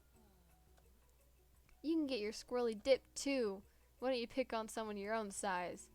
Because I'm literally the biggest person at the school? There's that horse that Colonel Sanders rides into school. But who would dare pick on such a gentle and beautiful creature? You got some nerve, Sandal, suggesting I pick on a defenseless horse. Now you're twisting my words and I won't have it. You clench your fist, but the injury from yesterday's mixer accident makes you wince with pain. Doesn't look like you can go on cooking like that. Might as well just give up. I'll never give up, ever. Colonel Sanders arrives just as it appears things are close to boiling over. A naturally intuitive person, he senses that something has been going on. Yeah, I've never watched JoJo, but I know the animation. Is everyone excited for the final day of school? Sandal, how's that hand feeling? I'm sure you'll be back in fighting form by this afternoon. Aren't you concerned about my hands, Colonel? Yesterday I almost broke a nail winning so hard. Technically, I don't believe a winner was decided, but your presentation was quite impressive. Okay, Sandal's a bit jealous. But what about the flavor of my delicate, warm, gooey chocolate sauce? It was clear that you're passionate about how your food is received. That's a lot of words to say. It was bland. Excuse me, Sandal. And we're the capable enough. Okay, fuck. Sandal, calm the fuck down. Stop talking. Maybe you could tell me more about your thoughts as we walk into class, Colonel. I'm always interested in discussing the fine art of fine foods. See you inside, Sandal. Annoyed by Colonel Sanders' inability to see Ashley for who you know she really is, you walk across the quad to get some distance. In an attempt to distract yourself from how slighted you feel by that interaction with Ashley, you take out the spell book you received yesterday and start flipping through the pages. Whoa, that's that book? It looks like bad news. It's just something I found lying around. It would appear to be some sort of grimoire, but I don't really believe in that magic stuff. Like a book of spells? I don't know. Who would spend so much time decorating a magic book? Didn't we go our separate ways? Why is she talking to me? Magic book if it weren't really powerful. I can think of one surefire way to find out. You open a page covered with arcane warnings. Cast only in case of extreme emergency, it says around the edges of the page. I could use a spell here that says it will erase anyone I choose from all of my memories. If I scrub out Colonel Sanders, it would probably help me focus better on the upcoming fighting. That is way drastic. Couldn't you do something else, like anything else? Not rooted in dark magic? Maybe tie a string around your finger? Okay, fine, it is drastic, but desperate times call for desperate measures. You've got a memory erasing spell sitting right in front of you, and pretty good excuse to try it out. Don't. You take your friend's advice and put the book away. It's almost time. We can't forget, Colonel. Sprinkles is already in the room, waiting for the students to arrive. He clears his throat to make a quick announcement. Yeah, something bad's gonna happen with it. I want you all to know I feel something of a dog moment coming on, but I assure you it's nothing to be afraid of. His cute little nose scrunches up and he begins to breathe quickly. He must be hungry. Reach for some old homework to give him as a snack. Dogs can be rather unpredictable, especially Sprinkles. You reach into your back pocket and grab some homework from last semester that you forgot to turn in. Wow. Sprinkles immediately goes for it and gobbles the sheet of paper like it's a piece of fresh chicken or something. Ahem, I apologize for the outburst. I know it seems cliche, but I'm not much in this world satisfies like ungraded work. My Sandal. Were you studying something with cinnamon? I've been sitting in on a lecture series around the art of cake baking. How insightful. I'm gonna cough again. It's late. I can't just go get water, so I have to deal with this. This actually brings up an important point. Thank you, Sandal, for reminding me to dole out this indispensable bit of wisdom. You see, but before you can go any further, Miriam's love drama spilled over into the class. I told you to save it for after class. Okay, Miriam's kind of a bitch. What did she do to Clank? You think I wanted to be thrown from a plane strapped to a stranger? Miriam and Clank appear to be arguing, but you still haven't learned to speak Clank's language of mechanical noises.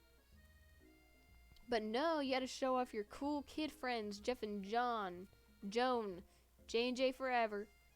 Watch us from a triangle in midair as we descend. Triangles are the strongest shape, don't you know? Yeah, well, that doesn't make it a great date. She made him cry and then she's crying. I hope he gets fucking angry at her. Then take Jeff and Joan with you. You can all hold hands as you pedal down the mountain or off a cliff for all I care. Wow, what a bitch.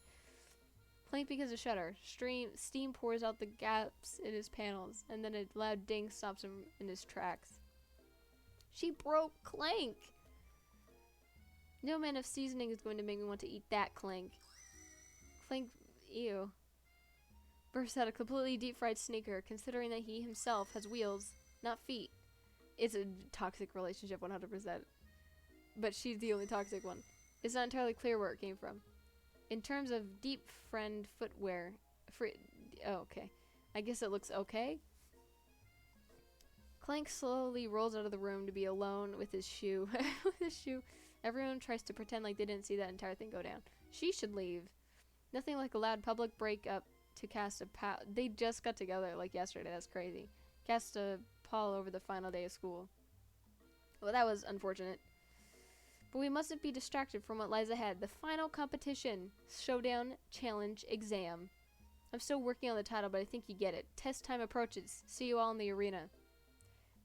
But before you can think about your upcoming competition, there's a very beautiful soul nearby in need of a pep talk. No. Nope, no. Okay. I'm so mad I could smash a tiny mug, spilling several droplets of hot cocoa all over the floor. How could he Girl. No. How could he embarrass me in class like that, in front of everyone? Here, Tiny Coco is a delicious treasure, so you know that this breakup is no joke, even if the source of her frustration is a silly boy. It's a robot. I know that you know this, but I'm gonna say it out loud. You don't need anyone. Exactly. Why is Sandal? I didn't tell her to be nice to her. Me and you, we're gonna cruise through this final test and head to the carpool lane to Success City. No. Miriam brightens up, imagining the wind rushing through her short bangs, but she hesitates to embrace the feeling all the way. You're not going to saddle up on Colonel Sanders' stallion and ride off and... I will. No, I will! Maybe sorta, but I'm sure there's a pony out there with your name on it, and with a ranch big enough for both of us and whoever else we want to bring along. No. If it's not Pop or Clank or anyone else you meet today, tomorrow, or this whole year, so what? You're a special person? No, I disagree, I'm not reading it. Miriam gives you a big hug and wipes the tears from her cheeks. I should really review my menu for today. I'm going to make a very special soup, and I bet that Professor Dog is going to love it. Why did I don't want to console her. While you were pep-talking Miriam, you completely missed lunch, but that's okay because you had a better idea of how to spend the time before your exam.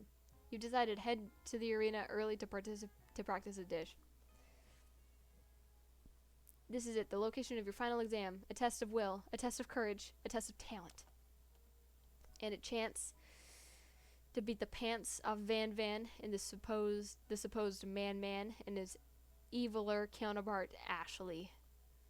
As planned, you begin to run through a quick test of recipe you've been working on. Sandal's famous chicken pot pie. I love chicken pot pie.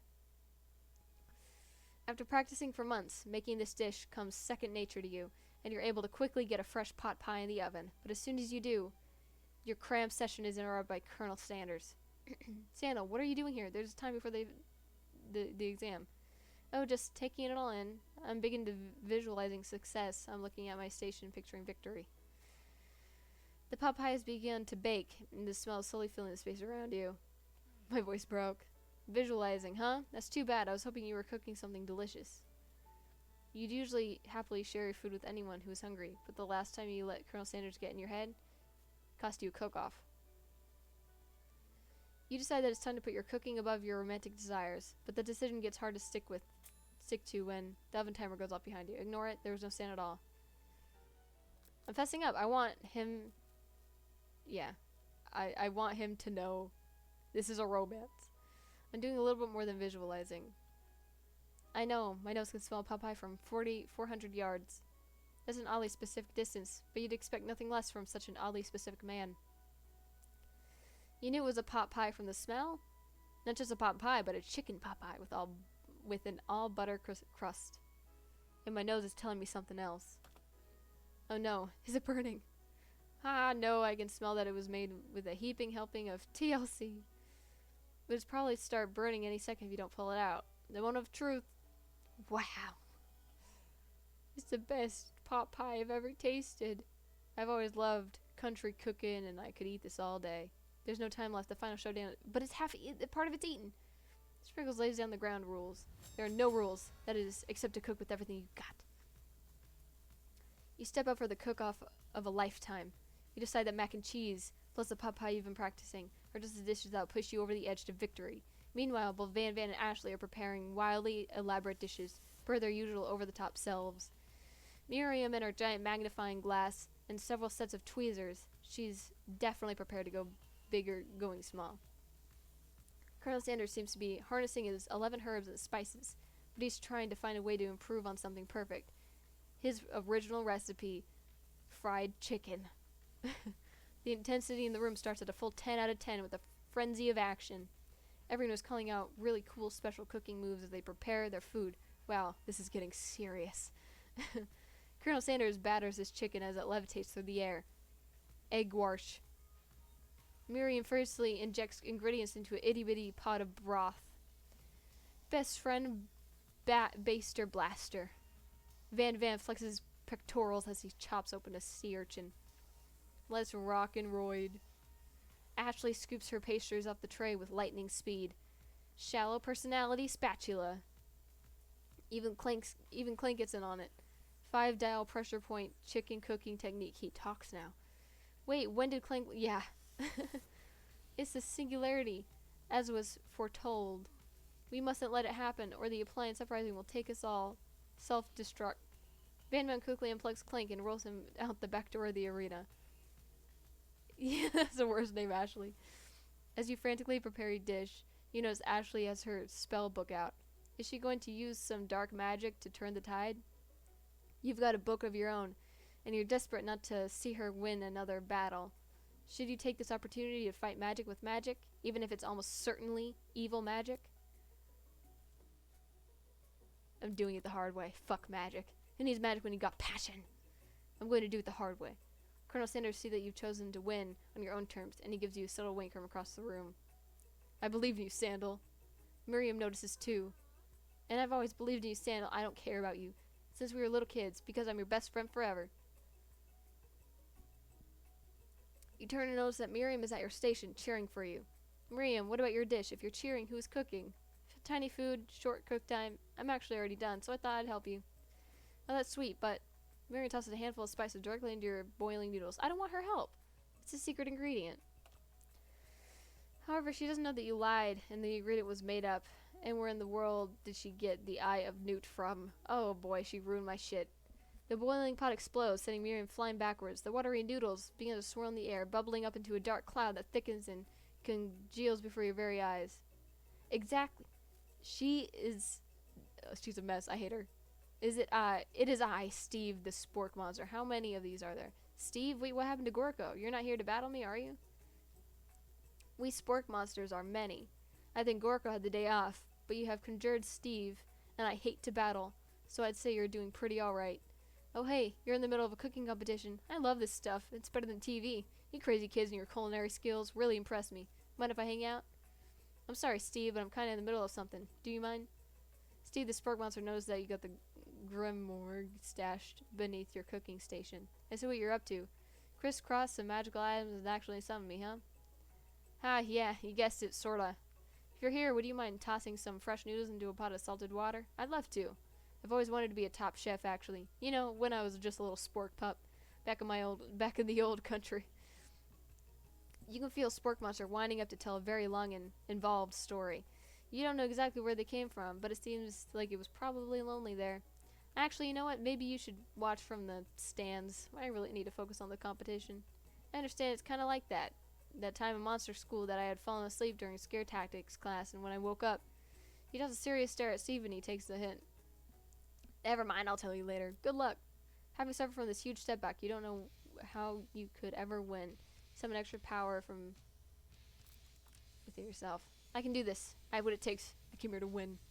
Your hair turns mac and cheese orange as culinary energy flows through your body. My heart is pure. My hands are steady. My taste buds have been preparing their entire lives for. Yes, Sandal, you are the chosen one. You will avenge me. The power you've been summoning immediately fades back out. You interrupted my inspiring monologue. Sorry. My heart is pure. My hands are steady. My taste buds have been preparing their entire lives for this moment. I will show the world my cookery. You begin to levitate off the ground. Damn. Energy courses through your body. You know that with this power you can do anything, except turn back time, which would be super useful, because while you were powering up, your chicken pot pie overcooked in the oven and can't be served. Oh, that's so cool. But don't worry, dear Sandal, you may have suffered some setbacks, but all is not lost.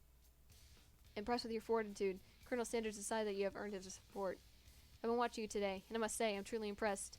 You've been thinking on your feet and rolling with the punches. He steps up to your station and stands right beside you. I'm here to help. All you've managed to make is mac and cheese, and time is almost up, so you're going to need it. But Colonel Sanders, what about the test? What will happen to you? What about the rules? Following the rules has never been my thing. I follow my heart. What a guy. Colonel Sanders unfolds a delicate white towel to reveal the most delicious fried chicken tenders you've ever laid your eyes on. And besides, sometimes unexpected combinations can have surprising effects that surpass their individual efforts. Are you suggesting, if we combine forces, we can form the perfect food union? Time's up, students. With time expired, it's the moment everyone has been waiting for. You must now prepare to present your dishes. A handful of students stand tall, but the class seems incomplete. It seems we're missing some students. Pop? Clank? From off screen you hear a pure and innocent giggle that can only come from one student. Heh heh heh, I'm flying. It sounds like it's coming from that broom closet over there. Miriam, would you mind? Inside of the closet you see Pop, hanging on a broom hook by the elastic of his underpants. Pop, get down from there right now. Let me guess, did Van Van have something to do with this? When someone asked for a wedgie, who am I to refuse? I thought a wedgie was a salad. Oh, this kid. Looks like Pop is eliminated from the challenge, seeing how he didn't cook anything. I can't feel my legs, may I be excused. Sure. You kids and your pranks, I must say, it's not the worst prank in UCSAL history. But it's not exactly yearbook material. Wait a second, pranks. Clank, where did that pressure cooker roll off to? You wait to hear a signature word, beep, or another automatopoeia, but there's none. Somehow, he must have gotten unplugged, I guess. We'll just have to figure that out later. That leaves only 4 remaining students. Please collect your final projects. Yes, it has been a long semester. Wow, 3 whole days long. But after days of hard work, the time has come for me to eat. Miriam, please step forward. Now describe your dish. I've made tender, undone noodles and savory soup. My word, so delicate. Is that teeny tiny... No, I can't read that. I spy a float in this itsy bitsy bowl. Yes, chef. Please call me Sprinkles. Chef is my father's name. Oh boy. She cooks only small food. Yes, Sprinkles, and some green tea made from baby leaves that I picked myself. Sprinkles carefully sniffs around the dish before opening his mouth and letting just the tip of his pink dog tongue dip into the bowl. Sublime. Would anyone else like a taste? Oh, come on. I'm not one of those dogs that don't floss. I even have a really cute electric toothbrush for dogs. Fine, I'll enjoy it all by myself. And in a flash, the entire meal has been devoured. Not that it took much. It was less than a thimble's worth of soup. A+. Rarely do I taste a dish with as much love poured into it as yours. I bet she fucking wins, doesn't she? Miriam is overjoyed. She gives you a huge hug. Thank you, Sandal, for helping me believe in myself. Van Van, you're up. Now describe your dish. I made uni over smooth egg custard and an axe-hewn urchin shell topped with caviar. That's dangerous. Did you skewer one type of urchin with spines from a second different color type of urchin? Yes, Sprinkles. Yeah. No, thank you. I don't want to be poked. A bit much, don't you think? That's exactly why I did it. A bit much is kind of my brand. Doesn't it look cool? Sprinkles leans in to sniff the uni, but he can't get his nose close on account of all the spikes. He begins to paw at it erratically, causing the custard to slosh around. Woof woof. Please be gentle with my cuisine. Grrr. Finally, Sprinkles goes all in, tongue first, but he can't get past all the needles. He reels back as his tongue is poked and prodded. Ouch, my tongue. The professor appears to be having an allergic reaction. Fuck's sake. I can't eat this. I can't eat this. It kept poking my tongue. Disqualified. A stunning turn of events. Who would have thought that serving food in a bowl made of needles can make it difficult to eat? Dejected, Van does not go gentle into the night. Disqualified for glamour. F. Don't discount simplicity. That's so fun to do.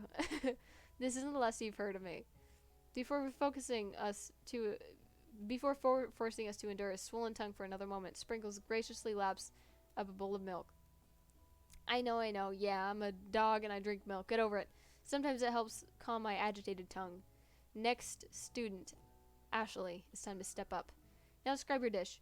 I made orange blossom Turkish delight in a light rosewater syrup, topped with French meringue and connected by sugar glass. It's pretty, I guess. That's actually doesn't sound too bad. Indeed, it's quite delightful. However, I'd ask that you please refrain from eating it or attempting to taste it. No, that's not how this works. It's very fragile and meant to be a display of peace. Don't eat the food. At a cooking competition? Got toast in your ears or something? Sandal, I told you it's a display piece. It looks good, and I hate that it does.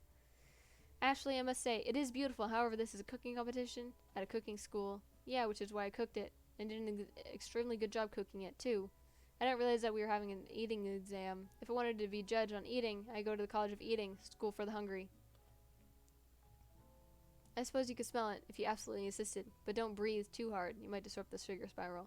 If the food cannot be eaten, it cannot be judged. You are disqualified. Epic. Epic. Epic. Rage overtakes Ashley, and she finally cannot keep her two-faced routine up. You wouldn't know high-end cuisine if it cooked you. And with that, Ashley storms off to rededicate herself to being the best, but this time without being shackled by trying to be fake nice and liked by everyone. This isn't unless you've heard of me either. I have to cough again. Fuck. If this class gets much smaller, I'll be teaching myself. You and Colonel Sanders, the final cooks, step up together. Two chefs. What began as a bowl... Yeah. Bowl of delicious mac and cheese has something else. He examines it closely, sniffing and eyeing the bowl. Uh-oh. I don't have a good feeling about this. From somewhere in the room, a literal drum roll plays. Just when I thought I've seen everything in this kitchen, you give me this thing. It completely blew me away. In my 49 dog years of life, Jesus Christ, I've never tasted anything so delicious and perfectly balanced. It's so delicious, in fact, that everyone passes the class. Bullshit. You pass, and you pass, and you get a pass. Everyone gathers around and partakes of the mac and cheese bowl. They all seem to transcend this reality into another dimension. You win! Together, you and Colonel Sanders have made a new menu item. The new menu item is so impressive, even the Van and Ashley are drawn back by its magnetic fragrance. When they gaze upon your mac and cheese bowl, they admit that you are indeed an excellent chef. Sprinkles declares that you have passed. Everyone has passed. There were supposed to be more battles, but come on. How could they be better than this one? Now that the school year is complete and everyone has graduated, the students return for one last assignment to get their groove on. The cafeteria has been completely redecorated in order to serve as the site of school's graduation dance. Compared to the massive, high-tech cooking arena, the humble decor seems downright cute and cozy. DJ Dog is in the house. You knew that Sprinkles was a master chef, but also a world-renowned turntablist. Who says you can't teach an old dog new tricks? Van and Ashley tell everyone that they've committed themselves to righting the wrongs they did while they were villains. For a moment, you actually believe them. Not another haunting. No ghosts allowed at graduation. It's clearly written in the school's bylaw. He didn't die. I'm upset. It was never actually a ghost. It was all a trick to get you. It's dumb. Oh, amusing. And now that everyone is together, It's the Spork Monster. He's totally mellowed out. Everyone, the Spork Monster is no more. From here out, I prefer that everyone refer to me by my new name, Party Monster. You're so funny. Student tries to finish what he had to say, but everyone is too wrapped up in talking to Spork. Sorry, Party Monster. Dejected, student walks off. As he should. Maybe things didn't work out for Miriam romantically, but she found the love in her cooking. And you know what? And you know, she's gonna do great. A red carpet rolls out across the floor of the ballroom. It's like a Hollywood movie premiere. Who could command such an entrance? It's Pop. He's arrived late to the dance, but apparently for good reason. Walking the carpet, you see perched atop his dirty chef's hat a crown. Welcome back, Pop. I know you weren't able to complete the final exam and accept your diploma, so we had it mailed directly to your father. We figured it was the least we could do for the school's dean. Oh, now I get it. And we get a new wing on the school, not to mention the honor of educating the son of Chancellor of such and such. The music at the dance is interrupted by the sound of sparkling and electrical hissing. It's Clank, who has arrived late to the dance. Now that I've graduated, I can reveal my truth. Whoa, he still do the talking thing. I'm Clank, and I'm not of this earth. I'm actually from a faraway planet in another dimension. What? What? I actually feel like I knew it this whole time. Now that I have learned the ways of your kind, I must return. Miriam, will you come with me? I don't know what to say. Besides, no, obviously. I've just begun to learn who I really am. This isn't time for me to devote my life to figure out who you are, Clank. She's a bitch. You're blown away by... No, it's not mature. She didn't need to treat him that way. Blown away by Miriam's maturity, it's pretty clear that she has managed to surpass you in that regard. I understand, kind of. Humans are weird.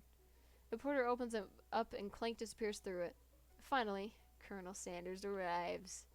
Howdy, classmates.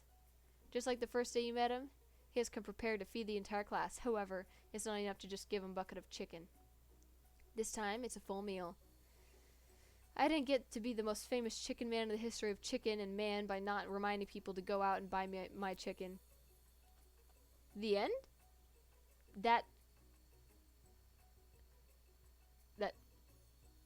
That was stupid. That was so dumb. What do you mean? What do you mean? No, it's not the end. Wait.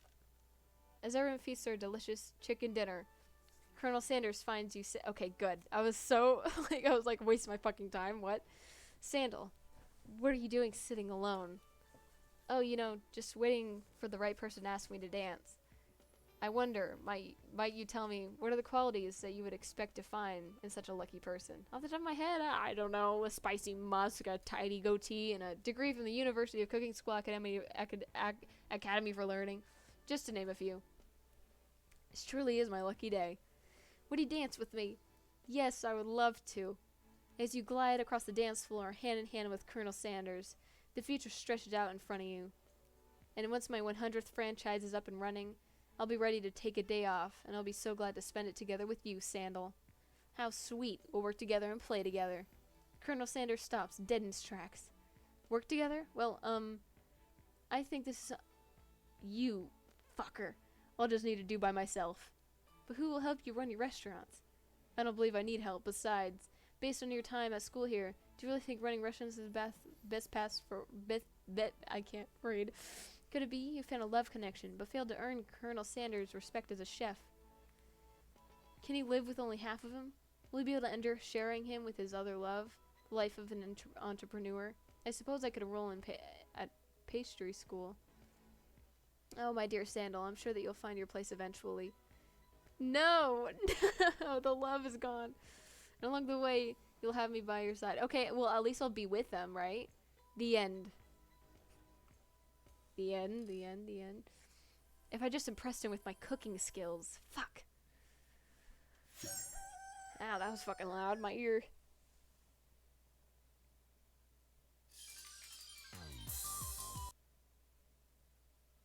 Damn.